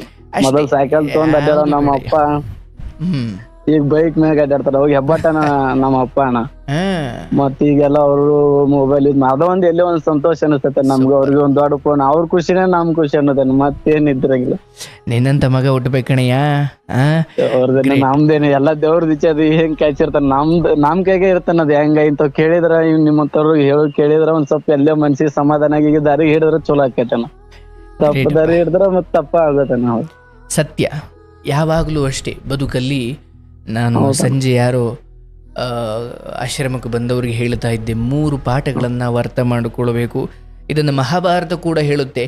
ಯಾರು ಇನ್ನೊಬ್ಬರ ಸ್ವತ್ತಿಗೆ, ಪರರ ಸ್ವತ್ತಿಗೆ ಆಸೆ ಪಡ್ತಾನೋ ಅವನು, ಮತ್ತೆ ಪರಸ್ತ್ರೀಯನ್ನು ಆಸೆ ಪಡ್ತಾನೋ ಅವನು, ಮತ್ತೆ ಯಾರು ಹಿತ ಬಯಸುವ ಸ್ನೇಹಿತನನ್ನು ದೂರ ಮಾಡಿಕೊಳ್ತಾನೋ ಅವನು ಬದುಕಲ್ಲಿ ಬೇಗ ಸರ್ವನಾಶವಾಗುತ್ತಾನೆ ಅಂತ. ಪರರ ಸ್ವತ್ತಿಗೆ ಆಸೆ ಪಡುವನು, ಪರಸ್ತ್ರೀಯನ್ನ ಛೇಡಿಸುವವನು, ಮತ್ತೆ ಒಳ್ಳೆಯದನ್ನ ಬಯಸುವ ಸ್ನೇಹಿತರನ್ನ, ಹಿತೈಷಿಯ ಸ್ನೇಹಿತರನ್ನ ದೂರ ಮಾಡಿಕೊಳ್ಳೋದು. ಕೆಲವೊಮ್ಮೆ ಏನಾಗ್ಬಿಡುತ್ತೆ, ಒಳ್ಳೆ ಸ್ನೇಹಿತರು ಕೆಲವೊಮ್ಮೆ ಕಟುವಾಗಿ ಕಂಡುಬಿಡ್ತಾರೆ ನಮಗೆ. ನಮ್ಮ ಕೆಟ್ಟ ಬುದ್ಧಿಯನ್ನ ಸೇದಬಾರ್ದು ಕಣೋ, ಹಂಗೆ ಹಂಗ ಮಾಡಬಾರ್ದು ಕಣೋ, ಹಿಂಗ್ ಹೇಳೋ ಒಳ್ಳೆಯವ್ರನ್ನೆಲ್ಲ ದೂರ ಇಟ್ಬಿಟ್ಟಿರ್ತೀವಿ ನಾವು. ಹೌದಣ್ಣ, ಅವ್ರ ಆ ತರ ಅಂದವ್ರನ್ನ ತಲೆ ಕೆಡ್ಸೋಬಾರ್ದಣ್ಣ ಅನ್ನೋದು ಅವ್ರ ಇರ್ಲಿ ಬಿಡಪ್ಪ. ನಮ್ ಭಗವಂತ ಯಾರಿಗೇನೋ ನಿಮ್ ಮಾತ್ ಕೇಳಿದ್ರ ಕರೇನಿ ಯಾರಿಗೇನು ರಿಯಾಕ್ಷನ್ ಮಾಡೋಂಗಿರ್ಲಿ, ಅವ್ರ ಹಂಗದಾರ. ಹಾಗೆ ಮುಂದೆ ಬರೋ ಹೆಣ್ಮಗಳನ್ನು ಚೆನ್ನಾಗಿ ನೋಡ್ಕೊಂಡು, ತಮ್ಮನ ವಿಚಾರ ಅಂದಾಗ ನಮ್ಮ ಕಡೆ ಎಲ್ಲ ನೀವು ನೋಡಿ, ಅಣ್ಣ ತಮ್ಮದಿರ್ನ ಇಬ್ರು ಒಟ್ಟಿಗೆ ಮದುವೆ ಮಾಡ್ಬೇಕಪ್ಪ ಅಂತ ಕಾಯ್ತಿದ್ದೀರಾ. ನಮ್ಮ ಕಡೆ ಅಣ್ಣನ ಮದುವೆ ಆಗ್ಬೇಕಾದ್ರೆ ತಮ್ಮ ಬಾಳೆ ಎಲೆ ಕೊಡ್ತಾ ಇರ್ತಾನೆ. ಇಲ್ಲ ನಮ್ ಸೈಡ್ಲಿ ಹಂಗಿಲ್ಲ, ಇಬ್ಬರದು ಮಾಡ್ತಾರ. ಅಂದ್ರೆ ನಾವ್ ಮನೆಯವ್ರದ್ದು ಒಂದ್ ಇದು ಇರ್ತತನ, ಅವ್ರಿಗೊಂದ್ ಅಂಜಿಕ್, ನಮ್ದು ಗೊತ್ತಿಲ್ಲ. ನನಗ್ ಅದ ಒಂದ್ ಸ್ವಲ್ಪ ಎಲ್ಲೋ ನೋವು ಅನ್ಸುತ್ತಾನ. ಹೆಂಗ್ ಇಷ್ಟೆಲ್ಲಾ ನಾವ್ ಮಾಡಿದ್ರ ನಾವ್ ಮನೆ ನಮ್ಮನ್ನ ಅರ್ಥ ಮಾಡ್ಕೊಳಲ್ಲ, ಈ ತರ ಆದ್ರೂ ಇಷ್ಟ ನಂಬಿಕೆ ಇಲ್ಲ ಅನ್ನೋದೊಂದ್ ತಲೆ ಆಗ್ಯದ ನಮ್ಮ. ಇನ್ನೊಂದ್ ಸ್ವಂತ ಮನಿ ಇಲ್ಲ. ಅಪ್ಪನಿಗೆ ಗಾಡಿ ಕೊಡ್ಸಬಹುದು, ತಮ್ಮನಿಗೆ ಹೆಣ್ಣು ನೋಡ್ಬೋದು, ತಂಗಿಗೆ ಒಳ್ಳೆ ಏನೋ ಕೊಡಿಸಬಹುದು, ಅದು ಮಾಡ್ಬೋದು. ಕೆಲವು ವಿಚಾರಗಳು ನೀವು ನಿಮ್ಮ ದುಡ್ಡು ಖರ್ಚು ಮಾಡಿ ಅವರ ಖುಷಿಗೆ ಕಾರಣ ಆಗ್ಬೋದು. ಆದ್ರೆ ಅವ್ರ ಹಣೆ ಬರದಲ್ಲಿರೋ ಕೆಲವೊಂದನ್ನು ನೀವು ಚೇಂಜ್ ಮಾಡೋಕ್ ಆಗಲ್ಲ. ಆಯ್ತಲ್ಲ, ಕೆಲವೊಮ್ಮೆ ನಾನು ತಂದೆ, ನಾನು ಅಣ್ಣ, ನಾನು ಮೇಷ್ಟ್ರು, ನಾನು ಗುರು, ನಾನು ಇವರ ಬದುಕನ್ನು ಹೀಗೆ ಮಾಡ್ಬಿಡ್ತೀನಿ, ಹೀಗೆ ಮಾಡ್ಬಿಡ್ತೀನಿ. ಹೌದು, ಕೆಲವೊಂದು ನಿಯಂತ್ರಿಸಬಹುದು. ಅವ್ರಿಗೆ ನೀವು ಆಸ್ಪತ್ರೆಗೆ ಕರ್ಕೊಂಡು ಹೋಗ್ಬೋದು, ಆದ್ರೆ ಅವ್ರ ಜ್ವರವನ್ನು ನೀವು ತಗೊಳೋಕಾಗಲ್ಲ. ಅವ್ರಿಗೆ ಹಾಸಿಗೆ ಕೊಡಿಸ್ಬಹುದು, ಆದ್ರೆ ಅವ್ರ ನಿದ್ದೆಯನ್ನು ನೀವು ತರಿಸೋಕಾಗಲ್ಲ. ಹಾಗಾಗಿ ಅವರ ಬದುಕಲ್ಲಿ ಈಗ ನಿಮ್ಮ ತಮ್ಮನಿಗೆ ಹೆಣ್ಣು ಸಿಗೋದು, ಅವನು ಆ ಹೆಣ್ಣನ್ನು ಹೆಂಗೆ ನೋಡ್ಕೊಳ್ತಾನೆ ಅನ್ನೋ ಕೆಲವು ನಿಮ್ಮ ಕೈಲಿ ಇಲ್ಲ. ಆದರೆ ಕೆಲವೊಂದು ಸಂಗತಿಗಳು ತಮ್ಮನಿಗೆ ಅವನು ಮದುವೆ ಆಗೋವರೆಗೂ ನಿಮ್ಮಿಂದ ಏನೇನು ಹಿತ ಮಾಡ್ಬೋದು, ಒಳ್ಳೇದು ಮಾಡ್ಬೋದು, ಕೆಲವೊಂದು ಕಡೆ ಸಹಿಸ್ಕೊಳ್ಬೋದು, ಕೆಲವೊಮ್ಮೆ ಹೊಂದಾಣಿಕೆ ಮಾಡ್ಕೊಳ್ಳೋದು, ಅದು ಮಾಡಬೇಕು. ಅವರು ಮಿಕ್ಕಿದ್ದ ಜೀವನ ಅವರವರ ಹಣೆ ಬರಹ. ತಂಗಿಯನ್ನು ಓದಿಸಬಹುದು, ಓದೊಳ್ಳೆ ಕಡೆ ಮದುವೆನೂ ಮಾಡಬಹುದು, ಅಲ್ಲಿವರೆಗೂ ನಿಮ್ಮ ಕೈಲಿರುತ್ತೆ. ಕೆಲವೊಂದು ಏನಾಗುತ್ತವ ಅದು ನಿಮ್ಮ ಕೈಲಿಲ್ಲ. ಹಾಗಾಗಿ ಬದುಕಿನ ಉದ್ದಕ್ಕೂ ನನ್ನ ತಂದೆ ಆರೋಗ್ಯ ನನ್ನ ಕೈಲಿರುತ್ತೆ, ನನ್ನ ತಂಗಿಯ ಭವಿಷ್ಯ ನನ್ನ ಕೈಲಿರುತ್ತೆ, ತಮ್ಮನ ವರ್ತನೆ ನನ್ನ ಕೈಲಿರುತ್ತೆ, ಭ್ರಮೇಲಿ ಬದುಕಂಗಿಲ್ಲ. ಈಗ ಹಂಗಾಗಿ ನಾನು ಸ್ವಲ್ಪ ಏನಾಗೈತೆ ಅಂದ್ರೆ ಇದ ಜಾಸ್ತಿ ಆಗ ಕುಂತಾನ. ಇದ್ರ ಸಂಬಂಧ ನಾವ್ ಊರ್ ಬಿಟ್ಟು ಸಮಯಕ್ಕೆ ದುಡಿಯಾಕ ಬಂದಿ, ಎಲ್ಲ ಅವ್ರು ಮಾಡ್ಕೊಲ್ಲಿ ಒಂದ್ ಸ್ವಲ್ಪ ಚೆನ್ನಾಗಿರ್. ನಾ ಇದ್ರೆ ಏನ್ ಮಾಡ್ತಾನ, ಮನ್ಯಾಗ ಏನು ಕೆಲ್ಸಾನ ಮಾಡ್ತಿದ್ದಿಲ್ಲ ನಾ, ಎಲ್ಲಾ ನಾನಾ ಮಾಡ್ಕೊ. ಮತ್ ಕೆಲ್ಸ ಬಿಡ್ಬೇಕೇನ, ನಾವ್ ಕೆಲ್ಸ ಬಿಟ್ಟು ಹೊಲ್ದಾಗ ಈಗ ಏನನ್ನ ಮೆಣಸಿಕಾಯಿ ಅದಕ್ಕೆ ಎಣ್ಣೆ ಹೊಡಿದು ಅದು ಇಂಥವ್ ಮಾಡ್ದೆ ಅಂತಾರೆ. ಅದ್ರ ಸಂಬಂಧ ಬ್ಯಾಡ ಅವ್ರ ಮಾಡ್ಕೊಲಿ ಅಂತಂದು ಇದ್ರ ಸಂಬಂಧ ಸ್ವಲ್ಪ ಊರ್ ಬಿಟ್ಟನು ಬಂದ್ ನಾನು ದುಡಿ ಸಿಗ್ಬೇಕಂತ. ಬ್ಯಾಡ ನಾ ಇದ್ರ ಮಾಡಂಗಿಲ್ಲ, ನಮ್ ತಮ್ಮ ಏನ್ ಕೆಲ್ಸ ಮಾಡ್ತಿರ್ಕಿಲ್ಲ ಆಯ್ತು, ಎಲ್ಲ ಒಳ್ಳೇದಾಗುತ್ತೆ. ಅಂದ್ರೆ ಆದಷ್ಟು ಬೇಗ ನಿಮ್ಮ ಮದುವೆ ಆಗಲಿ, ಜೀವನ ಚೆನ್ನಾಗಿ ಇಟ್ಕೊಳ್ಳಿ, ದಾಂಪತ್ಯ ಜೀವನಕ್ಕೆ ಶುಭಾಶಯಗಳು. ಒಳ್ಳೇದಾಗಲಿ ನಿಮಗೆ. ನಿಮ್ಮ ಕೆಲಸವನ್ನು ಇನ್ನೂ ಚೆನ್ನಾಗಿ ಮಾಡಿ, ಇನ್ನೂ 4 ಜನಕ್ಕೆ ಕೆಲಸ ಕೊಡಿ. ನಿಮ್ಮ ಕೆಲಸದ ಕುರಿತು, ನಿಮ್ಮ ಬದುಕಿನ ಕುರಿತು, ಅದು ಬಡತನವೋ ಶ್ರೀವಂತಿಕೆಯೋ ಅಥವಾ ದೊಡ್ಡ ಕೆಲಸವೋ ಚಿಕ್ಕ ಕೆಲಸವೋ, ಹೊರಗಿನ ಅಭಿಪ್ರಾಯಗಳು ನಿಮ್ಮದಾಗಬಾರ್ದು. ನಿಮ್ಮ ಕೆಲಸ ಆಗಬೇಕು. ಹೊರಗಿನ ಜನ ಒಳ್ಳೇದು ಹೇಳ್ತಾರೆ, ಕೊಟ್ಟಿದ್ದಾನೆ. ಹೌದು, ದೇವ್ರು ಕೊಟ್ಟಿದ್ದಾನೆ ಅಲ್ಲ ಅನ್ನೋದು. ಸೂಪರ್. ನನ್ನ ಕೆಲಸ ನನಗೆ, ನಿಮ್ಮ ಕೆಲಸ ನಿಮಗೆ ಅಲ್ವೇ? ಆದ್ರೂ ಇಂಥ ವಿಚಾರಗಳನ್ನ ಕೇಳ್ತಾ ನಿಮ್ಮ ಸಮಯವನ್ನ ಇಂಥವಕ್ಕೆಲ್ಲ ಕೊಡ್ತೀರಲ್ಲ, ಅದು ನಿಮ್ಮನ್ನ ಅಂದ್ರೆ ನಮ್ಮ ಕೆಲಸಗಳು ನಮ್ಮ ಹೊಟ್ಟೆಪಾಡಿನ ಅಂಶ, ಬೇರೇನೂ ಅಲ್ಲ. ಆದ್ರೆ ಜ್ಞಾನ ಜನ್ಮ ಜನ್ಮದ್ದು. ಹೌದ, ನಾ ಯಾರ ಹಿಂಗತ್ತೆ ದಾರಿ ತಪ್ಪದಾರ ತುಳ್ದವ್ರಿಗೆ ಈ ತರ ನೋಡ್ರಿ, ಇದು ನೋಡಿ ಇದನ್ನ ನೋಡಿ ಅಂತ ನಿಮ್ ಲಿಂಕ್ ಸಮಯ ಕಳ್ಸೇನು, ಇವನು ಕೇಳ್ರಿ ನಿಮ್ಗ ಗೊತ್ತಾಗತ್ತೆ, ನೀವು ಹೋಗಂಗಿಲ್ಲ ಅಂತ ಹೇಳಿರ್ತೀನಿ ನಾನು. ಮತ್ತೆ ವೆರಿ ಗುಡ್, ಆಯ್ತು, ಸಂತೋಷ, ಒಳ್ಳೇದಾಗ್ಲಿ. ಇನ್ನೇನಾದ್ರೂ ಹೇಳೋದಿದೆಯೇ? ಏನಿಲ್ಲ, ನಾ ಇಷ್ಟ ಇತ್ತ ಒಂದ್ ಸ್ವಲ್ಪ. ನಾ ಆಕ್ಚುಲಿ ಫೋನ್ ಹಂಗ ಹತ್ತು ನೋಡು, ನೀವು ಸಿಕ್ಕಿರ ನಮ್ ಪುಣ್ಯ ಅಂತ ಅನ್ಕೊಂಡೆ. ಸಿಕ್ಕಿದ್ದ ನಮ್ ಪುಣ್ಯ ಐತೆ, ಭಗವಂತನ ಇಚ್ಛೆ ಐತೆ. ನನ್ನ ಪ್ರಕಾರ ನಿಮ್ಮಂತ ಮಗ, ನಿಮ್ಮಂತ ಹುಡುಗ ಇಲ್ಲಿ ಮಾತಾಡಿ ಎಷ್ಟು ಜನ ಹುಡುಗರಿಗೆ, ಹೌದಲ್ವಾ, ದುಡಿಮೆಯಲ್ಲೇ ಬದುಕುತ್ತಿದ್ದೀನಲ್ಲ ನಾನು, ಈ ಗಾರೆ ಕೆಲಸ ಮಾಡಿಕೊಂಡು ಈ ರೀತಿ ಒಳ್ಳೆ ದುಡಿಮೆ ಮಾಡಿಕೊಂಡು ಎಜುಕೇಷನ್ ಇಲ್ಲದೆ ಹೋದರೂ ತಾಯಿ ತಂದೆಯನ್ನು ಇಷ್ಟು ಕಾಳಜಿ ಮಾಡೋ ಈ ಹುಡುಗನ ಮುಂದೆ ನಾನು ಡಿಗ್ರಿ ಮಾಡಿರೋನು ಇನ್ನೂ ಅಪ್ಪ ಅಮ್ಮನ ಕಣ್ಣೀರು ಹಾಕಿಸ್ತಾನೆ ಇದ್ದೀನಲ್ಲ, ಅಯ್ಯೋ ನಾನೆಂಥ ಪಾಪ ಕೆಲಸ ಮಾಡ್ತಿದ್ದೀನಿ ಅಂತ ಯಾರೋ ಒಬ್ಬ ಹುಡುಗನಿಗೆ ಅನ್ಸಿದ್ರೆ ನಿಮ್ಮ ಕಥೆಯ ಮೂಲಕ ನಿಮಗೊಂದು ಪುಣ್ಯ ಸಿಗುತ್ತೆ. ಅದ ನಮ್ದು ಕೇಳೋದು ಅದಕ್ಕೆ ಅದ ಪುಣ್ಯನ ಭಗವಂತ ಕೊಡ್ಲಿ ಅನ್ನೋದೇನ. ಮತ್ತೇನು ಒಬ್ಬರಿಗೆ ಒಳ್ಳೇದಾದ್ರೂ ಸಾಕೇನ, ಮತ್ತೇನಾದ್ರ ಬಯಸೋದು ಏನಿಲ್ಲ. ಸತ್ಯ ಸತ್ಯ. ನಿಮ್ಮ ಕಥೆ ಮೂಲಕ ನಾನು ಹೇಳಿದ್ನಲ್ಲ, ನನಗೂ ನೀವು ಒಂದು ಪಾಠ. ಇಲ್ಲ, ನಿಮ್ಮಂತವ್ರಲಿದ್ದಾನ ನಮಗ್ ಪುಣ್ಯನ, ಹಿಂಗತೆ ಹೇಳೋರ್ಲಿದ್ದಾನ ನಮಗ ತಿಳ್ಕೊಳೋದಾಗತ್ತೆ ನಮ್ಮ ಒಳ್ಳೆ. ಸೂಪರ್. ಎಷ್ಟು ಜನ ಮಕ್ಳುಗಳು ತಂದೆ ತಾಯಿ ಕಷ್ಟ ಅರ್ಥ ಬದುಕೋದಿದೆಯಲ್ಲ, ಅದು ನಿಜವಾಗ್ಲೂ ಅಪ್ಪ ಅಮ್ಮ ಪುಣ್ಯ ಮಾಡಿರ್ಬೇಕು. ಯಾಕಂದ್ರೆ ಮಕ್ಕಳ ಮೂಲಕ ಈ ಗಂಡ ಹೆಂಡತಿಯ ಪೂರ್ವ ಜನ್ಮದ ಪಾಪಗಳು ಮಕ್ಕಳ ಮೂಲಕ ಬಂದು ಹಿಂಸೆ ಕೊಡ್ತಾವಂತೆ. ಹಂಗೆ ಪೂರ್ವ ಜನ್ಮದ ಪುಣ್ಯಗಳು ಅಷ್ಟೇ ಮಕ್ಕಳ ಮೂಲಕ ಬಂದು ಆ ಪುಣ್ಯಗಳು ನಮಗೆ ಖುಷಿ ಕೊಡ್ತಾವಂತೆ. ನಮ್ಮ ಅಪ್ಪ ನಮ್ಮಮ್ಮ ಬಾಳ ಕಷ್ಟಪಟ್ರ. ಮೊದಲು ನಾನು ಅದು ನೋಡಿದ ಪ್ರಕಾರ ಆ ಕಷ್ಟ ನೋಡೇ ನಾ ಹೋಗಿದ್ದೇನೆ. ಈಗ ಅವ್ರು ಸುಖ ಇದ್ದ ಒಟ್ಟು ಅದೊಂದು ಪುಣ್ಯ ಅನ್ನೋದಾನ. ಆದ್ರೇನ ಈ ತರ ಒಂದ್ ಸ್ವಲ್ಪ ಬುದ್ಧಿ ಇಲ್ಲ, ಈ ಲಗ್ನ ಮಾಡ್ಕೊಂಡ್ರೆ ಹೋಗ್ತಾನ, ಇವಾಗ ಇದು ಇಲ್ಲ, ಈ ತರ ತಲೆಗಿದು ಅಂದ ನಮಗೆ ಇದು ಅನ್ಸಲ್ಲ. ಮಮಕಾರ ಏನು ಮಾಡ್ಲಿಕ್ಕಾಗಲ್ಲ. ಮಮಕಾರದ ಅಪ್ಪ ಅಮ್ಮನಿಗೆ ಮಕ್ಕಳ ಕುರಿತು ಈ ವಿಚಾರದಲ್ಲಿ ಒಂದು ಕುರುಡು ಇರುತ್ತೆ. ಹೌದೌದನ್ನ ಇರುತ್ತೆ. ಅದನ್ನ ನಾ ಹೇಳ್ತೇನೆ, ನಾವು ಅಂದ್ರೆ ಅವ್ರ ಮನಸ್ಸಿನಾಗ ಒಂದ್ ಸ್ವಲ್ಪ ಇದ್ದೇ ಇರ್ತೈತನ ಅಂತೀರಿ ಮುಂದಿರ. ಅದರಿಂದ ತಪ್ಪು ಅಂತ ಹೇಳೋಕ್ಕಾಗಲ್ಲ, ಬಟ್ ಆಗ್ಲಿ, ಕೆಲವೊಂದನ್ನ ಅವ್ರ ಇಚ್ಛೆಯಂತೆಯೂ ನಡಿಬೇಕಪ್ಪ. ಒಳ್ಳೇದಾಗ್ಲಿ, ಶುಭವಾಗ್ಲಿ. ನನಗೆ ಬಹಳ ಸಂತೋಷವಾಯ್ತು. ಅಣ್ಣ ಅಂತ ಪ್ರೀತಿಯಿಂದ ಕರೆದಿದ್ದೀಯ, ನನಗೆ ಹೃದಯ ತುಂಬಿ ಬಂತು. ದೇವ್ರು ನಿಮ್ಮನ್ನು ಚೆನ್ನಾಗಿಡ್ಲಿ, ಮುಂದೆ ನಿಮ್ಮ ಜೀವನ ಚೆನ್ನಾಗಿರ್ಲಿ, ನಿಮ್ಮ ಕೆಲಸದಲ್ಲಿ ಏಳಿಗೆ ಆಗಲಿ, ಯಾವ ಕೆಟ್ಟ ಸಹವಾಸಕ್ಕೂ ಹೋಗದೆ ಸಜ್ಜನರಾಗಿ ಬದುಕ್ತಾ ಇದ್ದೀರಿ. ನಿಮ್ಗೆ ಇನ್ನೂ ದೇವ್ರನ್ನ ಬೇಡ್ಕೊಳೋದನ್ನ ನಮ್ಮ ಮತ್ತೆ ಏನೂ ಬೇಕಾಗಿಲ್ಲ. ನಮ್ಮ ಜೀವನ ಪೂರ್ತಿ ಹಿಂಗೆ ಇದ್ರ ಚಿಂತಲಿ ಯಾವ್ದು ವ್ಯಸನಕ್ಕೆ ಹೋಗ್ಬಾರ್ದು, ದುರ್ಬುದ್ಧಿ ಬರಬಾರ್ದ, ಮತ್ತೇನು ಬೇಡ ನಮಗೆ. ಅಷ್ಟೇ. ಇದಕ್ಕಿಂತ ದೊಡ್ಡ ಪ್ರಾರ್ಥನೆ ಇಲ್ಲ. ದೇವರ ಬಳಿ ನಿಂತಾಗ, ಅಪ್ಪ ಸದಾ ನಿನ್ನನ್ನು ಸ್ಮರಣೆ ಮಾಡುವ ಬುದ್ಧಿ ಕೊಡು, ಹಾಗೂ ನನ್ನ ಕಾಯಕವನ್ನು ಏಕಾಗ್ರತೆಯಿಂದ ಮಾಡುವ ಬುದ್ಧಿ ಕೊಡು. ಮತ್ತು ನನ್ನ ಕುರಿತು ಕೆಲವೊಮ್ಮೆ ಅಪಸ್ವರಗಳು, ಮನಸ್ತಾಪಗಳು, ಯಾರೋ ಕೆಟ್ಟದ್ದು ಏನೋ ಒಂದು ನನ್ನ ಕಿವಿ ಕೇಳಿಸ್ದ ಆಗಲು ನಾನು ಸುಮ್ಮನೆ ನನ್ನ ಪಾಡಿಗೆ ಮುಂದೆ ಹೋಗುವಂತಹ ದೊಡ್ಡ ಏನು ನೆಮ್ಮದಿ ಶಕ್ತಿ ಕೊಡಪ್ಪ. ಯಾಕಂದರೆ ಕೆಲವೊಮ್ಮೆ ಬಗ್ಳದ ನಾಯಿಗೆಲ್ಲ ಕಲ್ಲು ಹೊಡೆಯೋಕೆ ಹೋದರೆ ನಾಯಿಗಳು ಬಗ್ಲುಕೊಂಡು ಅವು ಬೀದಿಲಿದ್ದಾವೆ, ಕಲ್ಲು ಹೊಡ್ಕೊಂಡು ನಾನು ಬೀದಿಲಿದ್ದೀನಿ. ಕೆಲವೊಮ್ಮೆ ಬಗ್ಳುತ್ತವೆ ಅಂತ ನಾನು ಹೋಗೋ ಶಕ್ತಿ ಇರಲ್ಲ ಕೆಲವೊಮ್ಮೆ. ಹಾಗೆ ಎತ್ತವರನ್ನ ಅವ್ರ ಕಡೇ ಕ್ಷಣದವರೆಗೂ ಇದೇ ಮನಸ್ಥಿತಿಯಲ್ಲಿ ತಮ್ಮ ನಾಳೆ ದಿನ ಹೆಂಗ್ ವರ್ತಿಸ್ತಾನೋ ಗೊತ್ತಿಲ್ಲ, ಆದ್ರೆ ಅವನಿಗೂ ಈಗ ವರ್ತಿಸ್ತಾನ. ಅವನ ಬಗ್ಗೆ ನಾನು ತಲೆನೂ ಕೆಡ್ಸೋದಿಲ್ಲ, ಯಾಕಂದ್ರೆ ಅವ್ರದ್ದು ಎಷ್ಟು ಹೇಳಿದ್ರು ಕೇಳೋದಿಲ್ಲ. ನಾವ್ ಈ ತರ ಅವ್ರು ಮಾಡೋದ್ ನೋಡಿ ಸಿಟ್ಟು ಬರ್ತೈತೆ, ಏನೂ ಮಾಡಕ್ ಆಗಲ್ಲ. ಒಬ್ಬೊಬ್ರದ್ದು ಒಂದೊಂದ್ ತರ ಹೇಳಿದ್ನಲ್ಲ, ಕೆಲವೊಂದು ನಮ್ ಕಂಟ್ರೋಲ್ ಆಗಿ ಇರಲ್ಲ. ಆಗಿರ್ಬೋದು, ನೀವು ಎತ್ತು ಮಕ್ಕಳೇ ಆಗಿರ್ಬೋದು, ಹೌದೌದಣ್ಣ, ಅವರ ಚರ್ಮ ನಿಮ್ಮ ಥರ ಇರ್ಬೋದು, ಅವ್ರ ಮೂಗು ನಿಮ್ಮ ಥರ ಇರ್ಬೋದು, ಆದ್ರೆ ಅವ್ರ ಬುದ್ಧಿ ನಿಮ್ಮ ಥರ ಇರಲ್ಲ. ಇಲ್ಲ ಅದೇ ನೀವ್ ಹೇಳ್ತಿರ್ತಿಲ್ಲ ಒಂದೊಂದ್ ಕಾರ್ಯಕ್ರಮದೊಳಗೆ ಏನಿಲ್ಲ ಅವ್ರವ್ರು ಮಾಡಿದ್ದ ಅವ್ರಿಗೆ ಇರ್ತೈತಿ. ಚಂದಾಗಿ ಅಷ್ಟ ಸಂಸ್ಕೃತಿ ಮೊದಲು ಒಳ್ಳೇದಿರ್ಬೇಕು. ನಾ ಈ ತರ ಇರ್ಬೇಕಂತ ನಮ್ ತಲೆಗಿರ್ತಾನಕರ ಅವ್ರು ಕೇಳಲ್ಲ. ಈಗ ಬೆಳೆದ್ ಬಿಟ್ಟಿದ್ರೆ ಇರ್ಲಿ ಬಿಡಪ್ಪ, ಅವ್ರಿಗೆ ಮುಂದ್ ಅರಿವಾಗ್ತೈತಿ. ಅಷ್ಟೇ. ನೀವ್ ಹೆಂಗ್ ಕಷ್ಟ ನೋಡಿ ಬದಲಾದ್ರು ಹಂಗೆ ಅವ್ರು ಬುಡುಕು ಬಂದಾಗ ಅವ್ರು ಬದಲಾಗ್ತಾರೆ. ಸ್ವಲ್ಪ ಲೇಟ್ ಆಗ್ಬೋದು ಅಷ್ಟೇ. ಅಷ್ಟ ತಿಳ್ಕೊಂಡ್ ಸಮಾಧಾನ ಆಗ್ಬೇಕಂದ್ರೆ ಹಂಗ ತಿಳ್ಕೊಳೋದ ನಿಮ್ ಅಷ್ಟೇ. ವಿಧಿಯಾಟದ ಮುಂದೆ ನಾವ್ಯಾರು ಅಥವಾ ನಿಮ್ಮ ತಮ್ಮ ಯಾರು, ಯಾರ್ಯಾರು ಯಾವಾಗ ಏನೇಲಿ ಎಲ್ಲೆಲ್ಲಿ ಬಿಸಿ ಮುಟ್ಟಿಸಬೇಕೋ ನಾವೇ ಅರ್ತ್ಕೊಂಡು ಬದುಕಿದ್ರೆ ಸರಿ. ಇಲ್ಲಾಂದ್ರೆ ವಿಧಿಯ ಹೊಡೆತ ತುಂಬಾ ಘೋರವಾಗಿರುತ್ತೆ. ಹೌದೌದಣ್ಣ, ಅದ್ರ ಸಂಬಂಧ ನಾವೊಂದ್ ಸ್ವಲ್ಪ ಬಡ್ಕೊಂಡಪ್ಪ. ಗುರುಗಳು ಹೊಡೆದಾಗ್ಲೇ ಮೇಷ್ಟ್ರು ಹೊಡೆದಾಗ್ಲೇ ಯಾರು ತಿದ್ಕೊಳ್ಳಲ್ವ, ಅವ್ರಿಗೆ ವಿಧಿ ಹೊಡೆತ ಮೇಷ್ಟ್ರು ಹೊಡೆತಕ್ಕಿಂತ ಜಾಸ್ತಿ ಇರುತ್ತೆ ಅಂತ. ಹೌದೌದಣ್ಣ, ಯಾರು ಮೇಷ್ಟ್ರು ಹೊಡೆತಕ್ಕೆ ಬುದ್ಧಿ ಕಲಿತಾರೋ ಅವ್ರಿಗೆ ವಿಧಿಯ ಹೊಡೆತ ಇರುವುದಿಲ್ಲ. ಯಾರು ಮೇಷ್ಟ್ರು ಹೊಡೆತದಿಂದ ಬುದ್ಧಿ ಕಲಿಯಲ್ವೋ ಅವ್ರಿಗೆ ವಿಧಿಯ ಹೊಡೆತ ಅದು ಹೆಂಗಿರುತ್ತೆ ಅಂದ್ರೆ ಮತ್ತೆ ಎದ್ದೇಳಕ್ಕೆ ಬಿಡಲ್ಲ ಅದು. ಹಾಗಾಗಿ ನಿಮ್ಮದೊಂದು ಕಷ್ಟ ನೋಡಿ ಬದುಕನ್ನ ಕಟ್ಕೊಂಡಿದ್ದೀರಿ. ದೇವ್ರು ನಿಮ್ಗೆ ಒಳ್ಳೇದು ಮಾಡ್ಲಿ, ಎಲ್ಲ ಶುಭವಾಗ್ಲಿ.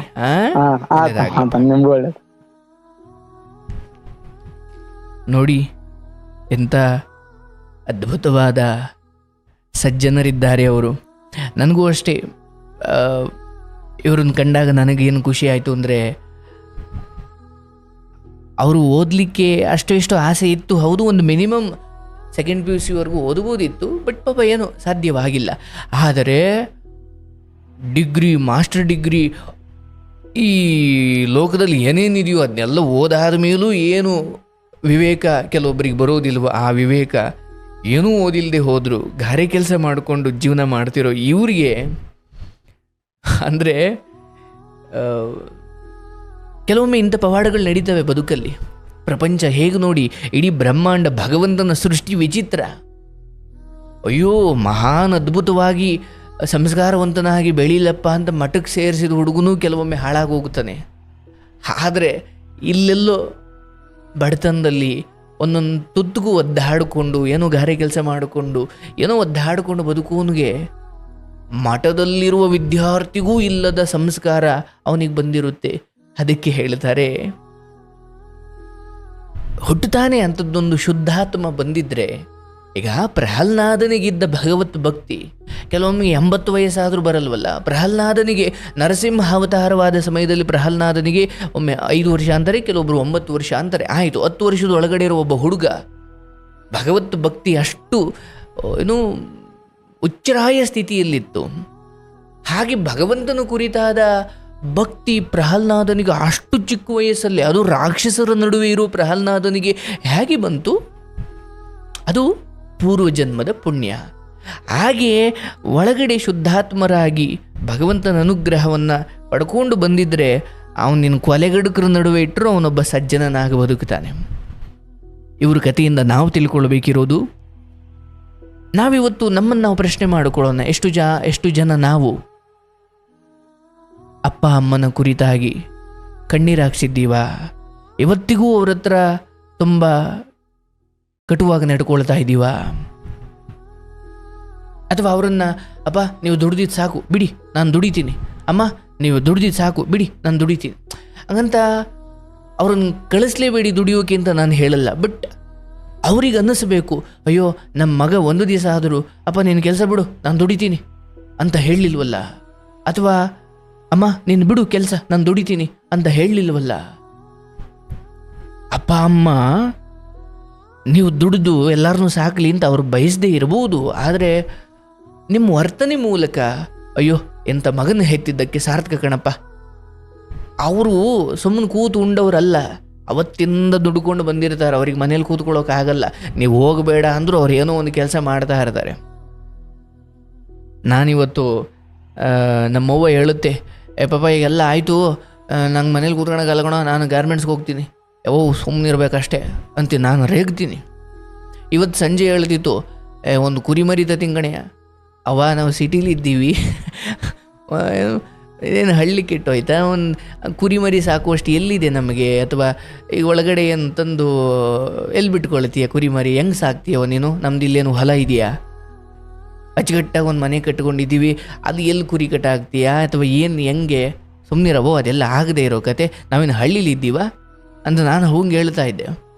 ಹಂಗೆ ಅವರು ಕೂತ್ಕೊಳಲ್ಲ, ಅವರೆಲ್ಲ ಕಷ್ಟಪಟ್ಟು. ನಮ್ಮ ಅಜ್ಜಿ ಅಂತೂ ಕೇಳಲೇಬೇಡಿ, ನಾವೆಲ್ಲ ಹೇಳ್ತೀವಿ ಅವ ಸುಮ್ಮನೆ ಇರವ, ಕೂತ್ಕೊಳ್ಳವ, ಅಲ್ಲೇನೋ ಒಂದು ಮನೆಯಿಂದ ಹೋಗಿ ಅಲ್ಲಿ ಗಿಡ ಕೀಳೋದು, ಅಲ್ಲೆಲ್ಲೋ ನೀರು ತರಕ್ಕೆ ಹೋಗೋದು, ಅಲ್ಲೇನೋ ಮಾಡೋದು, ಸುಮ್ಮನೆ ಕೂತ್ಕೊಳ್ಳಲ್ವಲ್ಲ ನೀನು.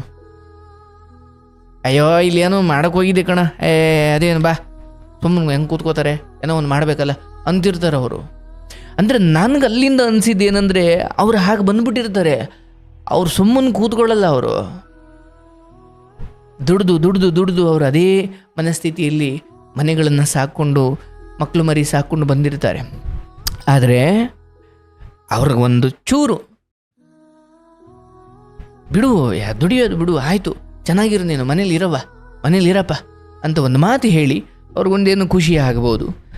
ನಾವು ಏನೋ ದೊಡ್ಡ ದೊಡ್ಡ ಹಾರಗಳು ತಂದು ದೇವ್ರಿಗೆ ಮುಡಿಸಿ, ದೇವ್ರಿಗೆ ಪೂಜೆ ಮಾಡಿ, ದೊಡ್ಡ ವ್ರತ ಮಾಡಿ, ಸಾವಿರಾರು ಜನಕ್ಕೆ ಊಟ ಹಾಕ್ಸಿ, ನಾವು ದೇವ್ರ ಮುಂದೆ ಎಷ್ಟು ದೊಡ್ಡ ಭಕ್ತರು ಅನ್ನೋದು ಮುಖ್ಯ ಅಲ್ಲ.